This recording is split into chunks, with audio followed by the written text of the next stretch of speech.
നമുക്ക് നല്ലൊരു പഴയ നാടൻ കൂട്ടുപുഴുക്ക് ഉണ്ടാക്കിയാലോ. അപ്പോൾ ഞങ്ങളുടെ വീഡിയോ കാണുന്നവർ ഞങ്ങളിന്ന് സബ്സ്ക്രൈബ് ചെയ്യണം, ലൈക്ക് ചെയ്യണം, ഷെയർ ചെയ്യണം, മറക്കരുത് കേട്ടോ. അപ്പോൾ നമുക്ക് അതിനാവശ്യമുള്ളത് ഏത്തവാഴയ്ക്ക വേണം, കുമ്പളങ്ങ, മത്തങ്ങ, ചേമ്പ്, അങ്ങനെയുള്ള കഷ്ണങ്ങളെല്ലാം വേണം. അതിന് ഇതുപോലെ കട്ട് ചെയ്ത് ചെറുതായിട്ട് വെക്കുക. അപ്പോൾ പിന്നെ നമുക്ക് ആദ്യമേ ലാസ്റ്റത്ത് തേങ്ങ വറുത്ത് വിടുന്നതിന് വേണ്ടി ഒരു കപ്പ് തേങ്ങ ഞാൻ അരിയും തേങ്ങയും കൂടെ വറുത്ത് എടുത്ത് മാറ്റി വെക്കാം കേട്ടോ. നമുക്ക് അത് ലാസ്റ്റ് ഇതിൻ്റെ മുകളിലോട്ട് തൂങ്ങുന്നതിന് വേണ്ടി അത് നല്ലൊരു ടേസ്റ്റ് അതങ്ങനെ തൂങ്ങുന്നത്.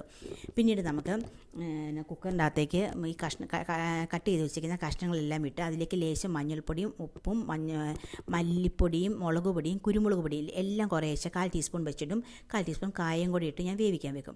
പിന്നീട് നമുക്ക് തേങ്ങയ്ക്ക് വേണ്ടിയിട്ട് അരപ്പുണ്ടാക്കുന്നതിന് വേണ്ടി ചെറിയ ജീരകവും ചെറിയ ഉള്ളിയും കാന്താരി മുളകും തേങ്ങയും കൂടെ ഒന്ന് ഒതുക്കിയെടുത്തുകൊണ്ട് വരണം.